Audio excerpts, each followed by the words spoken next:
Welcome and thank you for joining us for the second Schools Think Next online conversation hosted by British Council Northern Ireland. My name's Michael Arlo and I'm the Head of Education and Society at British Council Northern Ireland. Schools Think Next is a series of online conversations bringing local and international perspectives to vital conversations about learning from the experience of COVID-19, as well as possibilities for longer-term system change. Today, we're delighted to welcome people from more than 30 countries around the globe, including Colombia, the Maldives, Montenegro, Sudan, and the United States. The impact of COVID-19 has given us all an unprecedented opportunity to see the world in a new way and to craft an education system that better meets the needs of our young people. Before the COVID-19 lockdown in March, the Northern Ireland school sector was already preparing for change. The New Decade New Approach deal in January 2020 agreed to an independent review of the education system.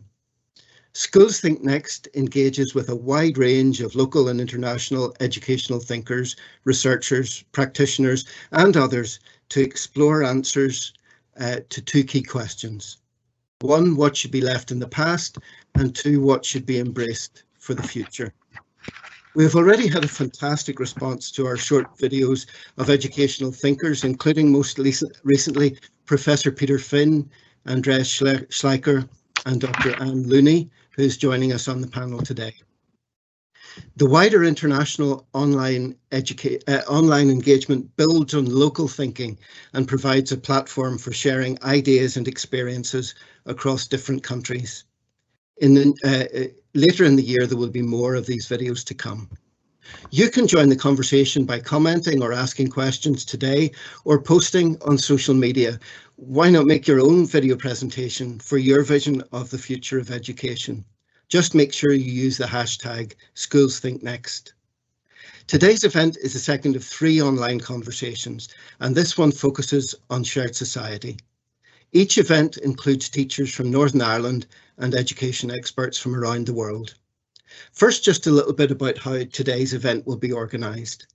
It'll be recorded and a video will be available on the British Council Northern Ireland website. If you're on social media, please post about the event today. And again, we're using the hashtag SchoolsThinkNext. And please do follow the British Council Northern Ireland on Twitter. There are closed caption subtitles available so you can read what the speakers are saying, and they are available in English, Arabic, French, Spanish and Portuguese. There's a small button with CC at the bottom of the screen. If you click on that, you can choose your language. It's computer generated and may not be completely accurate, and we apologise if there are some translation mistakes. We'll start by asking our panellists some questions to introduce the topic before moving to an open conversation, focusing on what schools and our school system should leave in the past and embrace for the future. There'll be an opportunity for you to ask questions and to make comments on the topic, shared society. If you have a question or comment, please type it into the Q&A box on the right-hand side of your screen. If it's for a specific panellist, just add their name. We won't publish repeated questions and comments. Instead, if you see that your post or you see a post that you like or you would like to ask, then please use the thumbs up button. This helps us to identify popular themes to put to the panel. Today, we're delighted to welcome 4 wonderful panellists, and thank you to all of them for sharing their time and experience with us today. We'll hear from Tony Gallagher, who's a professor of education at Queen's University Belfast. He's well known for his work on collaborative school networks and the role of education in divided societies. John McCloskey is Head of Religious and Integrated Studies and Learning for Life and Work Coordinator at Shimna Integrated College in Newcastle, County Down. He's been a post-primary teacher for 10 years in 3 different countries. Dr. Anne Looney is the Executive Dean of Dublin City University's Institute of Education, Ireland's largest faculty of education. For 15 years, she was CEO of the National Council for Curriculum and Assessment in Dublin, as well as being on the boards of a number of organisations. She's president of the International Development Association. Yael Maayan is the Director of Education at the Abraham Initiatives in Israel. Formerly, she was co-director of the Education for Peace Department at Givat Haviva, the Centre for Shared Society, where she supported the inclusion of Arabs in higher education. She's currently working towards her PhD at Haifa University. Yael chose to work at the Abraham Initiatives to help establish Jewish-Arab partnership as a central part of her professional life and to bring meaningful change to Israeli society. So welcome and thank you for agreeing to take part in the event today. I should also add that Cathy Gormley-Heenan is meant to be the chair at the minute. We're having some technical difficulties and hope to bring her in. In fact, I think Cathy's ready to come back, are you? I am here and ready, Mike. Thank you so much for taking care of things while I got myself technologically organised again. So that's brilliant. Thank you so much. And thanks again to all of you for joining us today. We're going to get started. We have a million questions to get through. So I'm going to open the session by starting with our colleague, Tony Gallagher. Tony, I have a question around the historical reasons that Northern Ireland had for the diversity of its school types. Each of the schools has its own distinctive ethos and values. So can you perhaps talk to us a little bit about the pros and cons of such a system?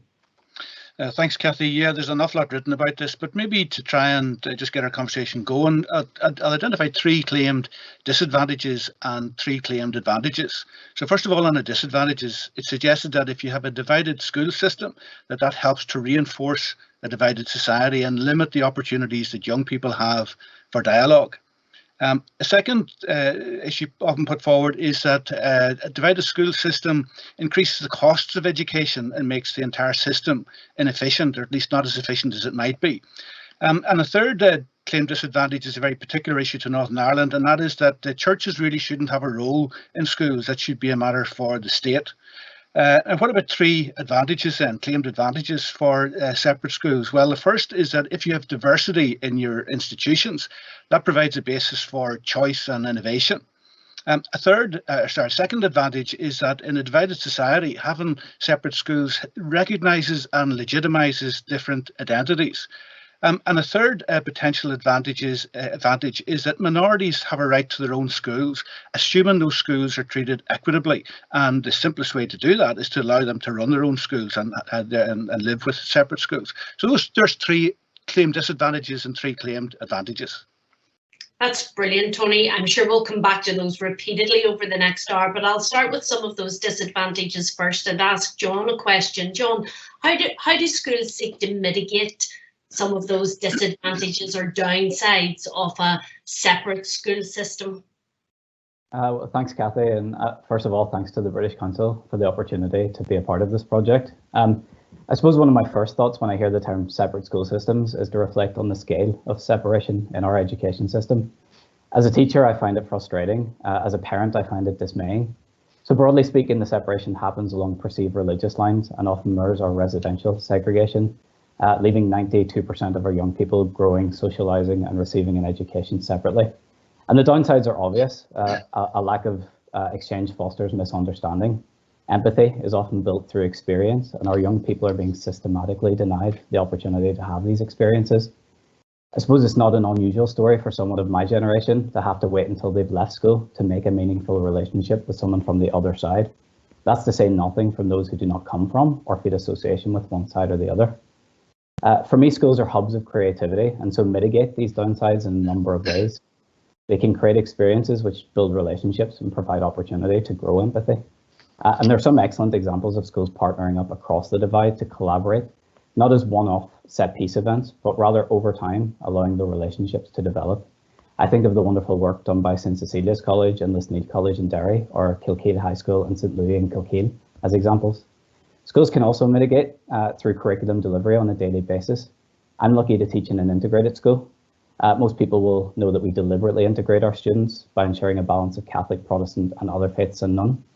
We also ensure that an integrated ethos permeates all aspects of pedagogy and curriculum delivery, allowing us to meet our differences head on. We know that we'll disagree, but we've all signed up to the ethos and we're okay with that. Plus, it's much easier to disagree with your mate in history class if you've just copied her French homework at break time. That's great, John. Particularly, what role do you think that citizenship education plays? You've given some examples there of mitigations, but what about citizenship education particularly? Well, I think it's in this atmosphere that citizenship education comes alive. Being free to teach the themes of diversity, inclusion, active participation, human rights, democracy, all in a way that's engaging, active and fearless. It brings with it the ability to lift whole generations of students above the quagmire of segregation in order to develop well-rounded individuals who can contribute meaningfully to society, which after all is the overall purpose of education. Thanks, John and Anne. You've been listening in so far, and I'm sure that you're reflecting on this from the Republic of Ireland experience. So how far have schools in the Republic faced similar types of issues to those raised by John? You're on mute, Anne. I think that schools in the Republic of Ireland are, depending on, if we take the primary school system, for example, which probably evolved in a similar way to the schools in Northern Ireland, but because society evolves differently, you have schools of particular identities. And yes, that's still a religious identity in many cases, and even schools that are non-religious define themselves in terms of religion. So they're a multi-denominational school, which I think is probably a historic artifact now, and maybe something that we need to think about in terms of schools' identities, even in the Republic of Ireland into the future. I'm the chair of a school board. It's a Catholic primary school. But here's the thing, the boys in the school, and it's an all-boys school, so there's another division, the boys in the school come from all different religious backgrounds and none.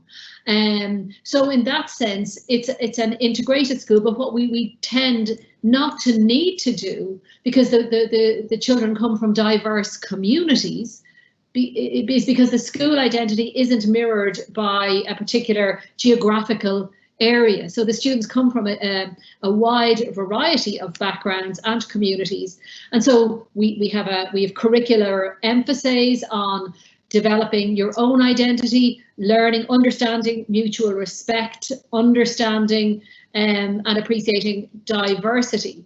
So I think that we're at a very interesting point in the Republic of Ireland where we're still defining schools in terms of religious ethos, particularly at the primary sector.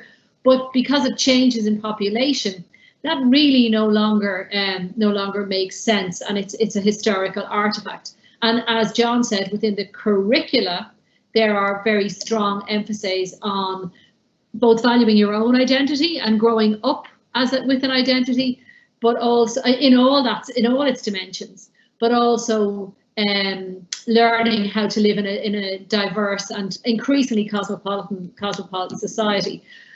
I think there's a second issue I'd like to flag though, and that is where you have some recent developments in diversity, and we wouldn't describe ourselves as having a divided system, we'd say it's diverse. So there's different kinds of primary schools, but there are campuses where you've got two different kinds of a primary school. So you'll have a Catholic primary school on the same campus as a multi-denominational primary school, and the children will go in the same gate and then move.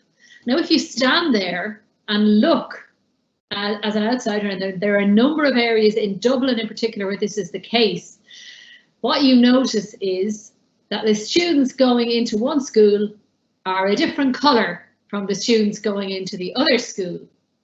So the identity of the school, the religious branding of the school has become a proxy for something else. And I think that's what makes some of the issues even more complicated. So where it's not just about my identity as a Roman Catholic or my identity as a member of the Church of Ireland, actually it's about social class, about race, about wealth, and all those other layers, and then religious identity becomes a proxy. So I think that it's old and ingrained issue in Northern Ireland that's taking on really new dimensions and complexities in Northern Ireland and in the Republic of Ireland. Thanks, Anne. And of course, whether you're thinking of social class or race or wealth, when you look at a context like Israel, it is in many ways a very different context again. Yael, can you maybe give us a picture of the school context that you're working in to paint as vivid a picture for us as Anne has just painted of the Republic of Ireland? Thank you, Cathy. Good afternoon, and thank you for inviting me to this event. It's a pleasure to be here and discuss the opportunity education provides to building social cohesion. So as you can tell from my accent, I'm not Irish or even British, but this discussion is very relevant to the work I'm doing in Israel with Jews and Palestinians. So let's go to the context. There are about 9 million people in Israel. 7 million of them are Jews and 2 million are Palestinians who are citizens of Israel, above and beyond the Palestinians who live in the West Bank and Gaza, who are not Israeli citizens. Compared to Northern Ireland, where the conflict between the parties has reached an agreement, between Jews and Palestinians, the conflict still exists. The reality and the relation between the citizens of Israel are affected by this. How does our life look? Jews and Palestinians work together, study together in the same universities, and share, of course, the same public space. But on the other hand, we study in separate education system and usually also live in separate towns. Therefore, we can see, for example, a Palestinian and Jew working at the same hospital, but their children study in separate schools. One learns in Hebrew and one learns in Arabic. The impact of the separation at the school system is huge. Separation shapes consciousness and lead to the creation of racism and preserve inequality between Jews and Palestinians. In a research study we have conducted a couple months ago, we found that this separation continues even in academia. Even when students come to study together in the same educational institution, they are still not interested in social closeness. Between groups, there are a feeling of fear and low motivation to live together. Thank you. Thanks, Yael, and that's actually a good point to end on with that whistle-stop tour of education in each of the countries that we're looking at. But I want to come to John now to pick up on something that you've said, Yael, about segregation and separation, even when people are together. As a teacher, John, how do you work with young people to help them think about the divisions in our society and the way in which we're separated? Yeah, thank you. The first thing for me is that we need to be brave as teachers. It can be really tempting to avoid or sanitize or skirt around controversial issues, particularly those relating to our past and our history. I feel like we have a responsibility as teachers to make our classrooms a safe and welcoming space for young people to critically engage with our differences and to explore our past in a way that makes them feel valued and respected, and their identities and cultures likewise. What I do is I negotiate an individual contract with every single class that I teach. And the purpose of this is to create an environment where students feel safe to contribute, knowing that their contribution may well cause offence. After that, my job is to teach the skills of debate, appropriate disagreement, mutual understanding and mediation. And that all takes practice. The second thing I think that teachers have to do is to facilitate. We have to become champions of students' curiosity rather than blockers of it. So to give you an example, in 2015, a group of my students approached me at the end of a religious studies lesson. They were upset about reprisal attacks and hate crimes against ethnic minority groups in the UK, particularly in response to the terrorist attacks in Paris. And they wanted to do something about it.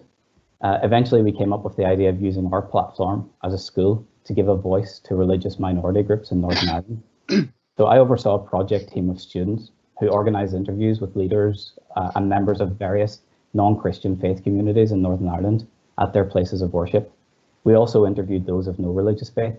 The project became a documentary called Religious Voices, and the students then made it freely available on YouTube, and they made an accompanying teacher's guide. So for that, the ideas were all the students, the energy was the students. My job was to advise, to steer, and then to sign the funding applications. As well as its use in schools, the resource is now used by the Probation Board of Northern Ireland. The students presented at a training event for the Social Care Council, and a similar project completed along with the school's Amnesty International group, looking at the experiences of refugees in Northern Ireland, is currently in post-production. So the impact of experiences like this on the students is enormous. But the wider impact on their peers is also profound, and the legacy is that students wish to explore the differences they see in our society rather than avoiding or ignoring them. And I think we could all learn something from that. Thanks, John. And I think very much what we've heard is that individual school teacher experience and the engagement that you have with the young people that you're working with. But I'd like to talk a little bit about the system now. Tony, I'm going to come to you on that question. Our New Decade, New Approach deal describes the current system in Northern Ireland as unsustainable. So what direction would you like to see us taking in the future that takes it away from the individual teacher responsibility or school responsibility? Yeah, the basis for this claim that the system is unsustainable is basically centred around an argument that we have too many small schools, and that small schools are somehow or other financially and educationally deficient. Now, I have to say, I think that is a completely wrong set of premises. I don't think the evidence supports those premises at all. In fact, the biggest problem we have in our school system is savage cuts over the last 10 years that have made it very, very difficult for teachers to do the job that they're professionally capable of doing. So going into the future, I think the first thing we need is a properly funded education system. I think there's no doubt about that. But I also think we need to get away from one of the things we suffer from in Northern Ireland is a very narrow focus on qualifications, as if the number of GCSEs or A-levels that you can get out of a child is the most important thing. Just listening to what John was saying, one of the most important things for a school system in a divided society is to help young people to become active, engaged citizens, to support them, give them the concepts, the language, the ideas, the enthusiasm and the sense of hope that they can become architects of a new future. And John was describing ways in which that can be done, and that I think is should be a much higher priority for our system. And we can do that by empowering teachers rather than having these top-down, system-led reform processes, which are actually based on a series of administrative criteria rather than any real evidence. Thanks, Tony. And certainly the narrow focus on qualifications is something that's in the spotlight now with the current pandemic and the pivot away from the way in which we have traditionally looked at that. Have you any observations about what the future might hold as a consequence of the way that we're pivoting now? Well, there is a discourse around at the moment about trying to get back to normal, and I think that's wrong.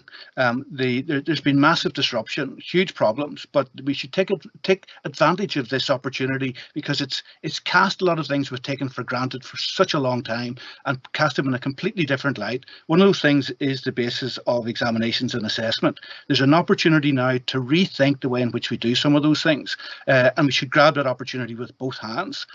One of the things which has impressed me in this whole process is the way teachers have responded, the way that they're working together, they're collaborating, they're sharing expertise and resources. It demonstrates to me the importance of teacher empowerment, bottom-up processes. That is the engine room of change, and I think that teachers should be freed to be the drivers of change into the future. I think that would take us in a direction which would be much more beneficial to all our young people. Thanks, Tony. And this notion of properly funded education and the narrow focus on qualifications, some of these things are not particular to Northern Ireland. They're broader issues. So I'll bring in both Anne and Yael here. You know, based on what you've heard so far, what lessons might we be able to learn from both Ireland and Israel about the schooling system there and social cohesion as part of that? Anne, I'll come to you first. I want to say 100% agreement with Tony. Small schools, massive red herring. Some of the best education that children can get is in a small school, precisely because a small primary school in particular that serves the local community is staffed by a good teacher that can deliver a fantastic high quality experience. So the key is to resource them well, and in particular to enable some kind of leadership and governance structure that doesn't mean that every single small school needs its own individual leadership structure. You know, there are ways around it. I've seen some creative solutions, for example, in the most remote parts of Scotland, where some of the most innovative small schools continue to thrive and be creative hubs for their local community. So I completely agree that that's a red herring.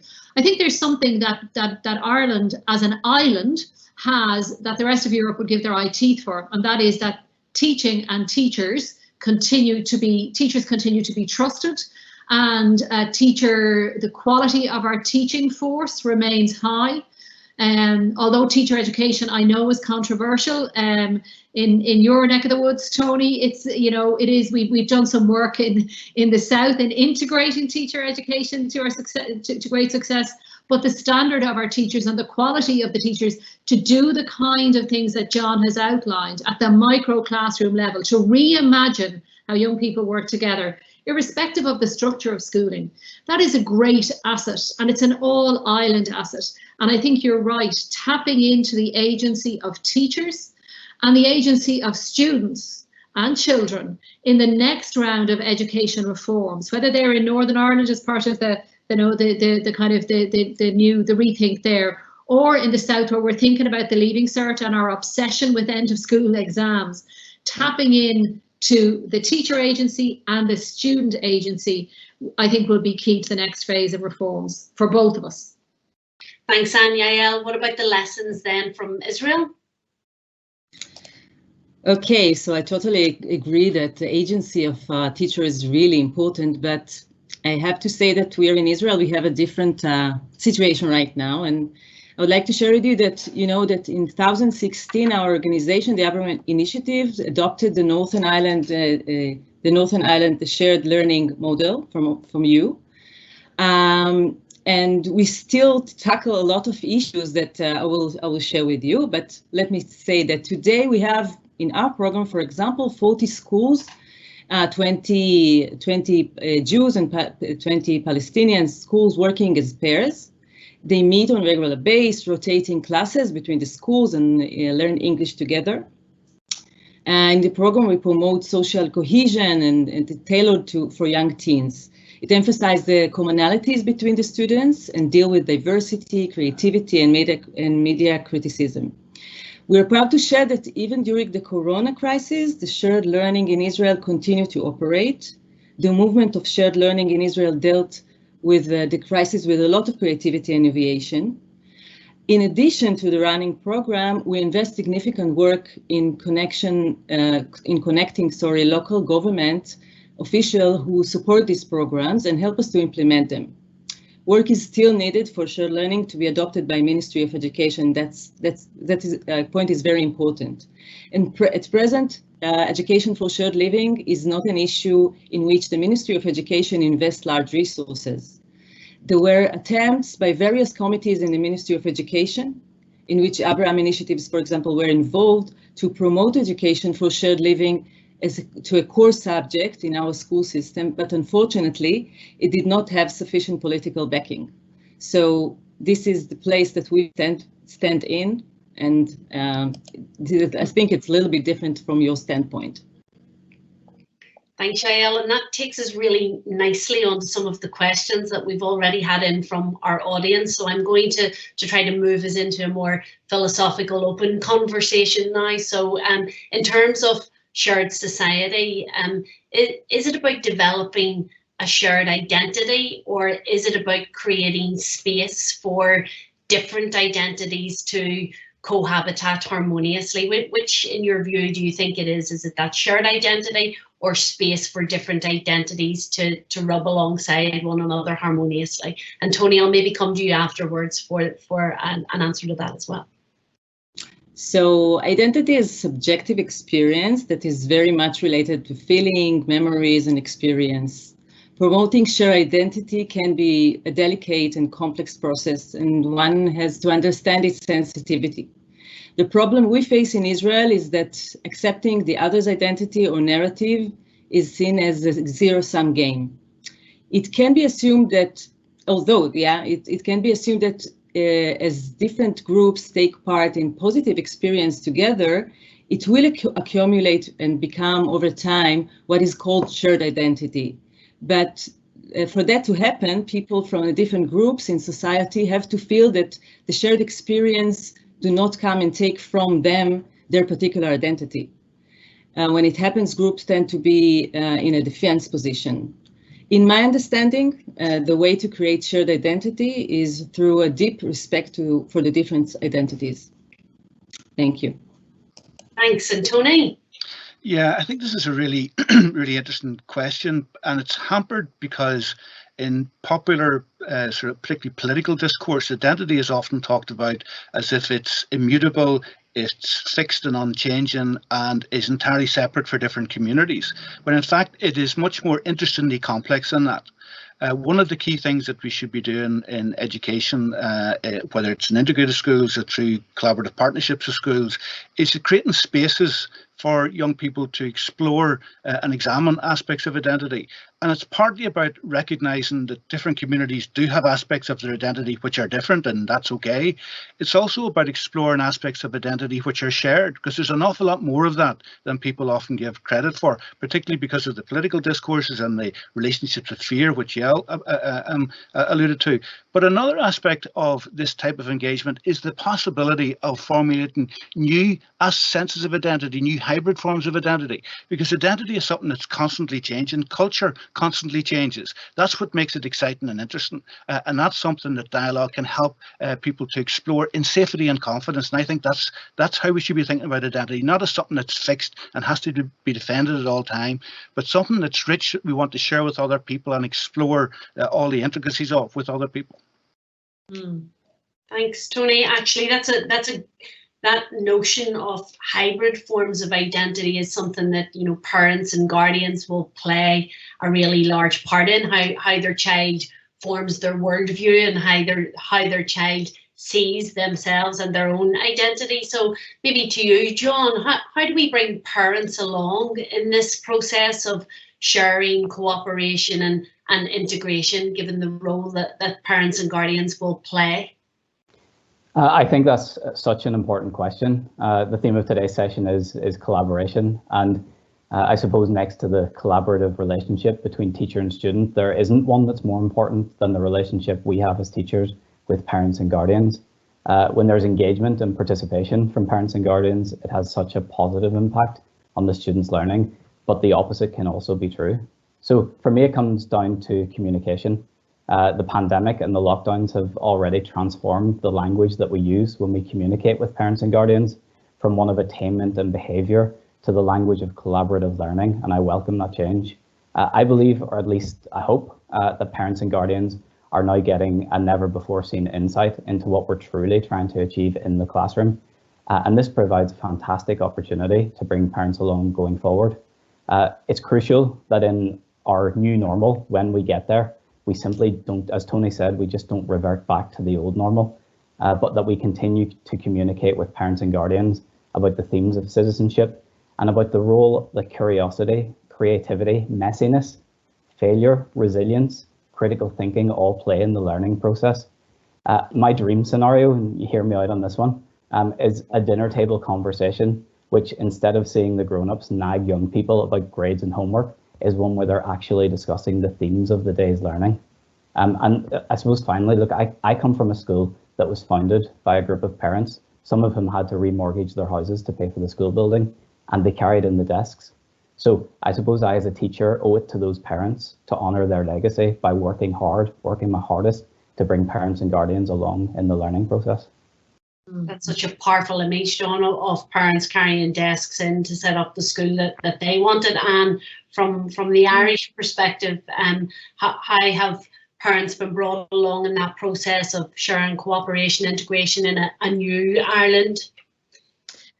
I would say not that well. I think it's an area that is very much a work in progress in Ireland. I think we still have parents will sit on governing boards. There will be a parents association, and there will be engagement with parents, but the engagement is policed and controlled by teachers who still see the classroom as very much where the teacher and the student exercises some kind of control, but the parents are kept out. Now, all that has changed, obviously, with COVID, because now every parent is getting to see every teacher in action, which is really changing the dynamic of any kind of face-to-face engagement. And I would say that it's been illuminating for both sides of the parent-teacher divide.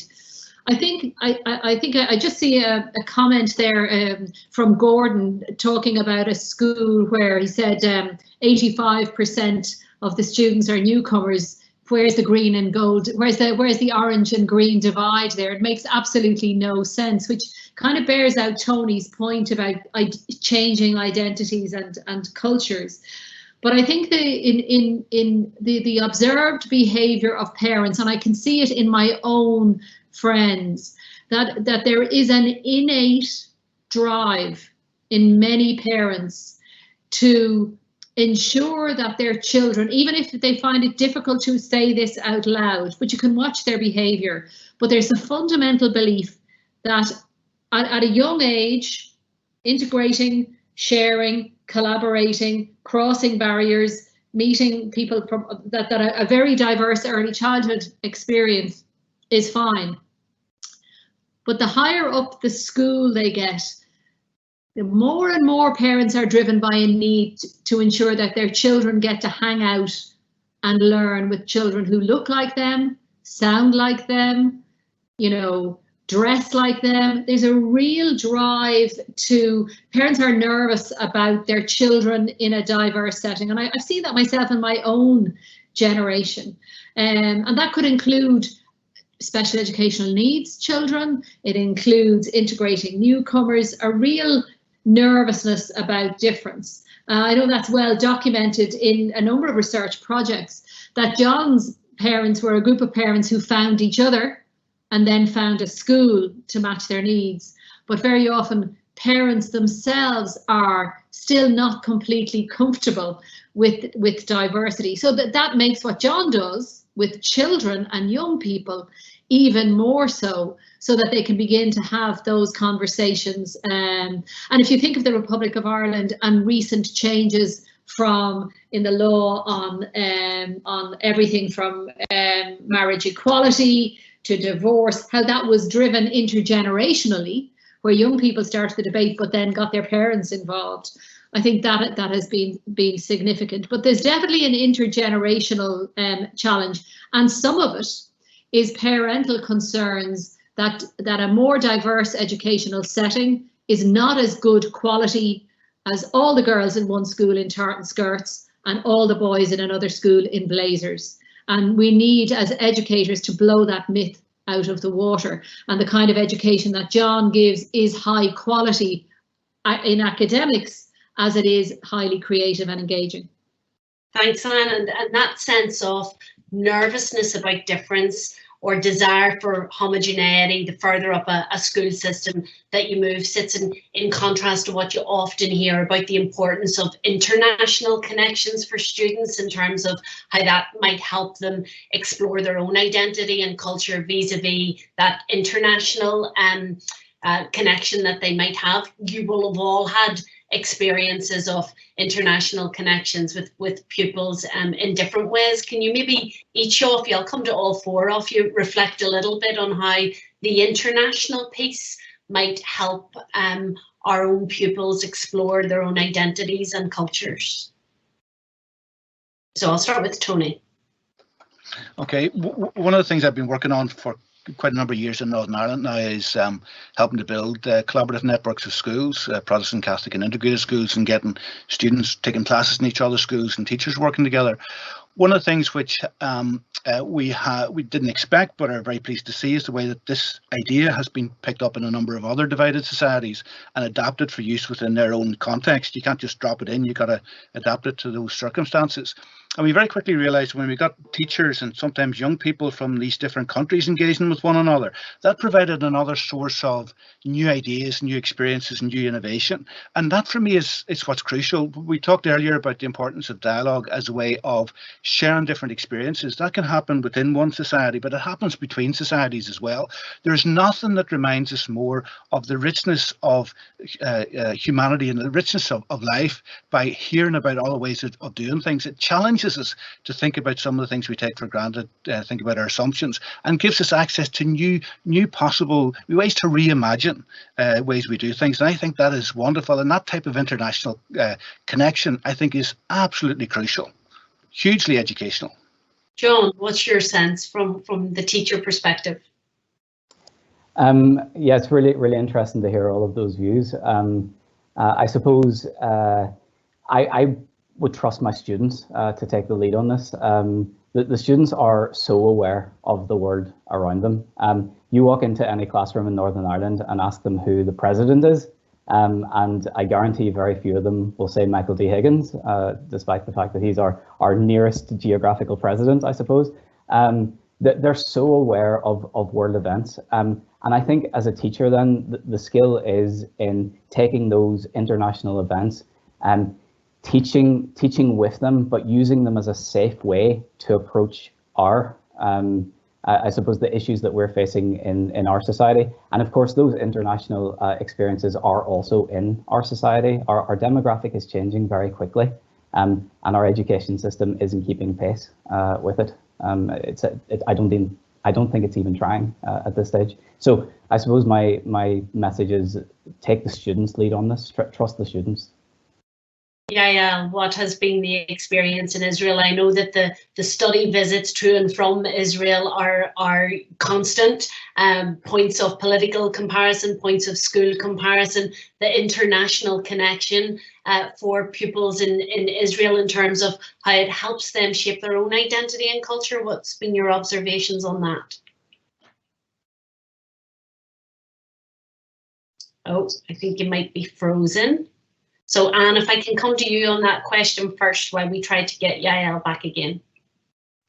Well, actually, I wanted to comment on John. Oh, am I mute? No, I wanted to comment on John's point there about education not keeping pace with other changes in society.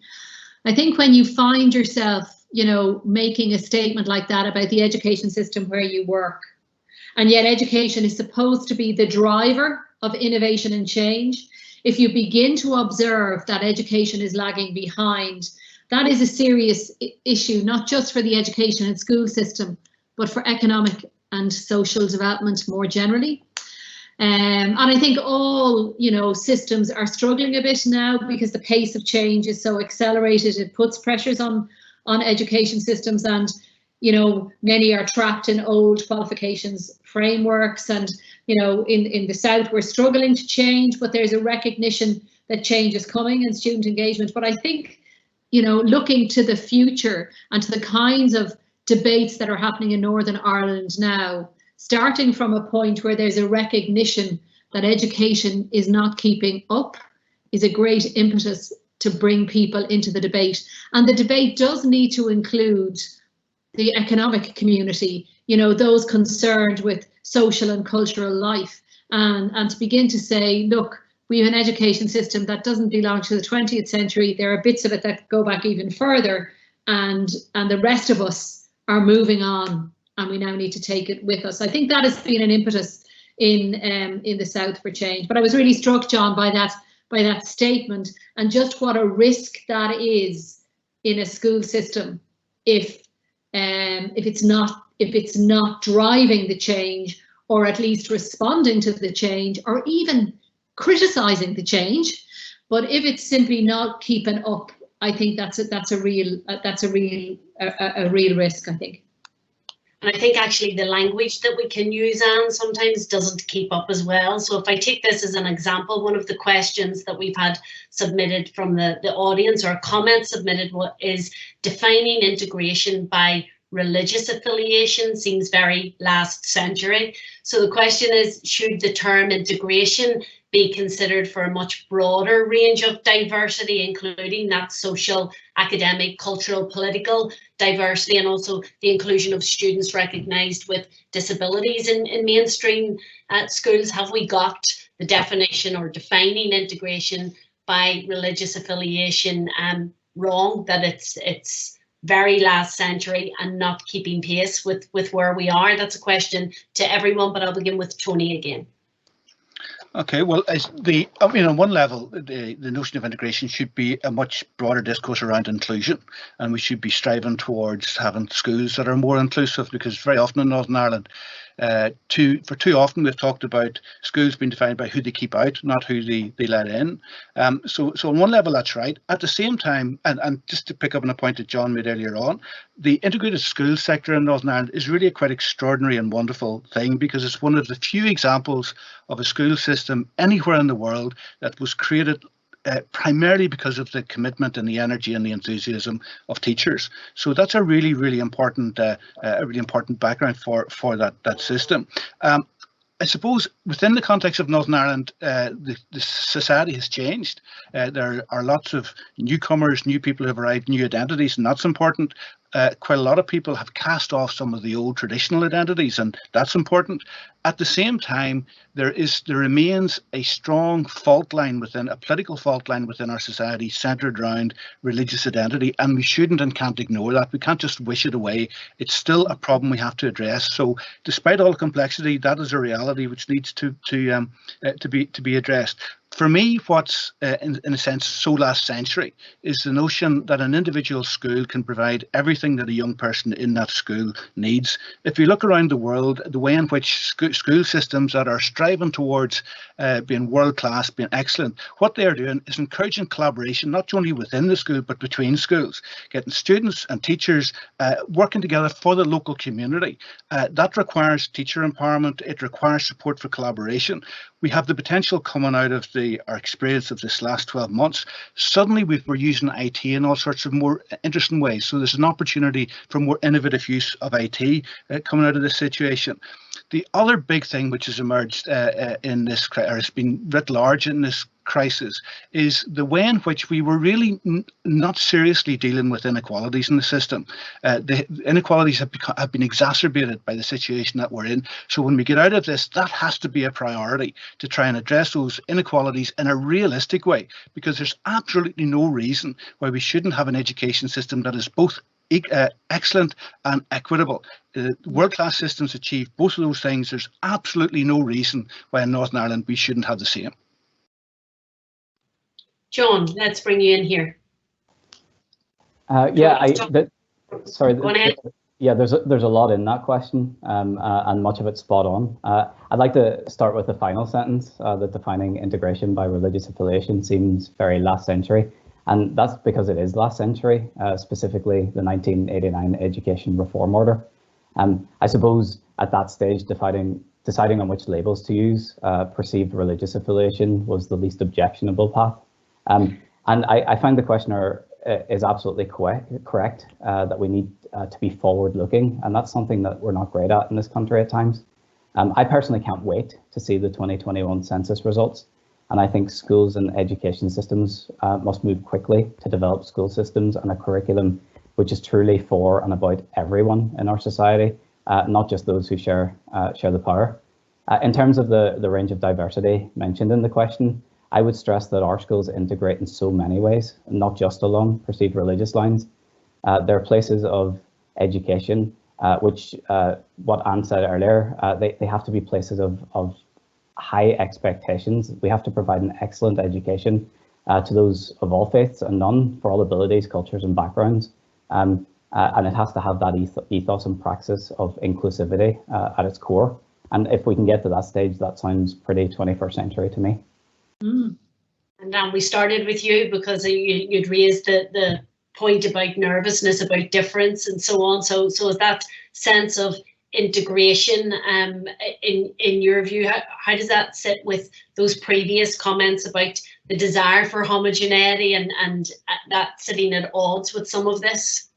Because I think that what Tony and John have both said challenges any impetus to homogeneity, because if you're able to get to a place that says we have a world-class education system that values and promotes excellence, equity, and has high expectations for everyone. I think that, John, you brought in the issue of expectations. If you take those three E's, right, that it kind of might form the kind of basis of an education system. I think that if we can provide parents with the evidence that balance between excellence, equity, and expectations benefits every child, including yours.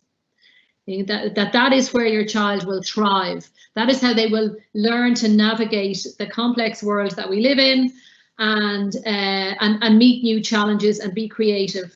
and pass examinations or whatever else we expect of them, then I think we're taking a big step in terms of reform. You know, when I was the chief executive of the NCCA, of the Curriculum Council in the South, I sat at many meetings where you would encourage, where parents and teachers and everybody would sit around a whiteboard and put up all the key words that they wanted from a school system, and the 3 E's were in there. And then it would be followed by the C's, you know, a system that's creative and critical, where there's opportunities to collaborate, where there's, you know, there's an imaginative outburst in the education and student agency, and they would all nod sagely. But actually underneath it all, what they wanted was that would be great for other people's children. But I would like my child to go to a very traditional schools where they pass examinations, because the credentials, the access, the power. So over time, we've worked very hard to try and, you know, bring those expectations together and say we can have high academic standards and an inclusive system, and they're not mutually exclusive. But the education imaginary, the default image in many people's heads of a good school is still one that is preparing people for qualifications, Tony, examination results, and grinding people through. And there's a bit of a way to go there to get that message changed. But I think it's changing. I think the experience of people in communities, I think the experience of the last 12 months, which shows that traditional imaginary is not as resilient as we think it is, and may not be resilient into the future, is really throwing up some good questions for systems north and south of the border. And we've actually had a question on that, Anne, specifically. So looking ahead, do we think that there will be any changes to the current school system with controlled, maintained and integrated schools in the near future? So question for everybody. I'll begin with John this time.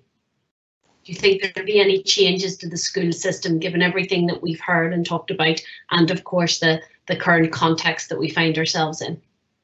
I certainly hope so, because there needs to be changes. What this pandemic has served to highlight is that we have some major frailties in our system. I would like to see much more of a focus, and not just lip service, put on building resilience, positive mental health and creativity in our schools. But if you like, we can do this at the expense of constant testing and retesting just for the sake of testing. I think we also need to work a lot harder to bridge the chasm experienced by those students from lower socioeconomic backgrounds, which Tony mentioned earlier. And again, the current situation that we find ourselves in has only served to highlight and exacerbate those barriers. And then finally, I would welcome a shift away from segregated school models to truly integrated and shared education. As David Hume's famous fallacy says, just because something is and always has been a certain way does imply that it ought to be that way. We just need to be brave enough to do it. Tony, it's the $64 million question. Do you think that there'll be any changes to the current school system? Yeah, well, a bit like John, I really hope so. And I'm a little bit optimistic, despite the fact that, I mean, I've had a long career working in education research. And over those years, there have been many big debates about change. But what almost consistently happens is that change is blocked and things stay much the same as they were. And maybe that's part of the reason why the education system in Northern Ireland has so many conservative, old-fashioned features to it. But I think change is necessary, and the disruption which has been caused recently has highlighted so many issues and called into question so many assumptions that I think there has to be a process of change that comes after this. One of the most important things that we need to, that I hope will come out of this, that we need to think about, is the point about that John raised about expectations.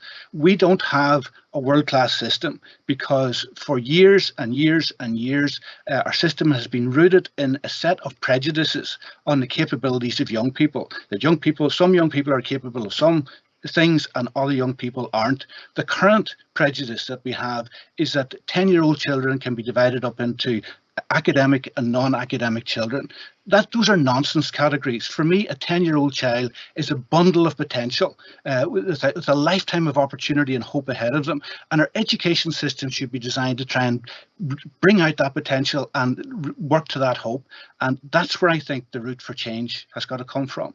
And I hope that out of this very, very difficult situation that we've been in, that we will have an opportunity to address that, but we will get some change in the future.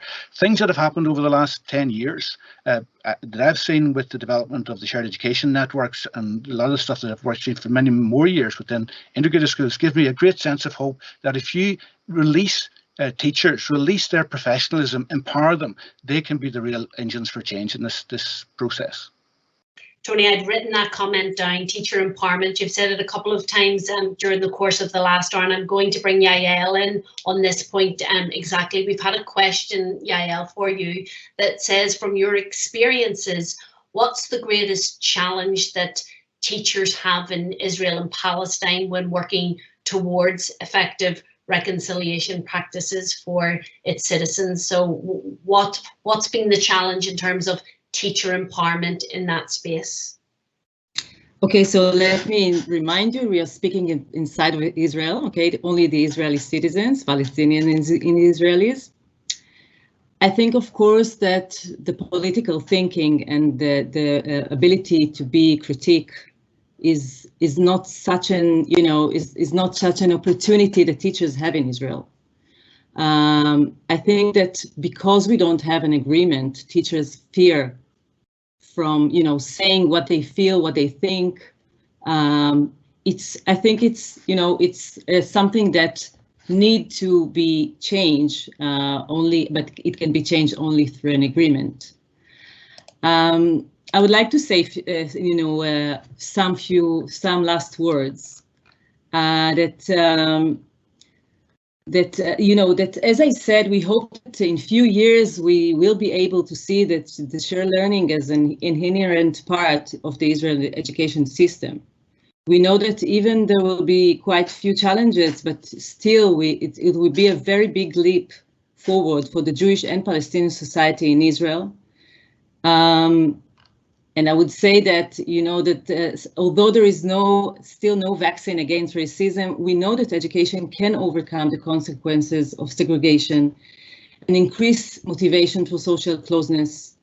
In order to create the impact there is the need to, for a long-term regular programs, be it in an evolving way from early age and throughout the school years. So this is my answer. Thank you, Yael. And as we come to the hour end, I just want to give our other three panelists the opportunity to give our audience, we've 33 countries here with us today, that one key takeaway message from each of you. So John, I'll start with you. So collaboration for me is the mechanism which allows us as a society to move forward in an inclusive, diversity respecting manner. We all as a society need to drive the integration in our own lives. It cannot simply start and end at the school gates. What we need from our leaders and decision makers is courage. We cannot just sit and wait expectantly for a segregated system to integrate itself from within. We owe it to our young people to provide sustainable models which facilitate frequent, ideally daily contact across our divides. Then we need to train, equip, and trust our teachers to make it fly. Thank you for the opportunity to contribute to the discussion. Thanks so much, John. Anne, over to you. I'm going to quote John for my final comments, and that comment about education not keeping up with other changes in society. And if education is the site on which we prepare the next generation to live, to thrive, to have families in the changing society, then the scale of failure is huge, and we have a responsibility as system leaders to speak out, to tackle that, and to really move the system so that it can help prepare our young people to live in the complex world we've only just glimpsed in the last few months. Thanks, Anne. And Tony, last word to you. You said, Cathy, you pointed out I've been keep them talking about the empowerment of teachers, and I'll say it again because that's right. We should trust teachers. They are professionals. They are consummate professionals. They have the interest of the young people at their heart, and we should get off their backs and let them get on with exercising their expertise and their professionalism. That's the best way we could make things better. Brilliant. Thank you, Tony. And thanks to all of our panelists. It's always impossible to get through everything that you want to, but to everyone who's joined us today in our audience, thanks for joining us. I hope that you've enjoyed the event very much. It would be great to be able to carry on the conversation on social media because the clock has beat us now, and perhaps we can get the answers to the questions that we didn't have time to ask today in this session. Just remember to use that hashtag SchoolsThinkNext, and then we'll be able to find it more easily. So the next and final Schools Think Next online conversation is at the same time on Wednesday, the 24th of February, and the registration for that will open soon on the British Council Northern Ireland website. And the theme for that will be Vision 2030, something that we've picked up a little bit on today. What will the future look like and what those changes might be? So in the next day or so, you will receive an email from us with a link to our feedback form, and we'd love to get your views on this event to inform our planning for the future events that we'll hold. Again, thanks very much for joining us today. We're looking forward to seeing you on social media to continue our conversations. And don't forget, we would also love to see you post your own 2-minute videos and share your vision with us for the future of education. Thanks very much, everybody. Goodbye.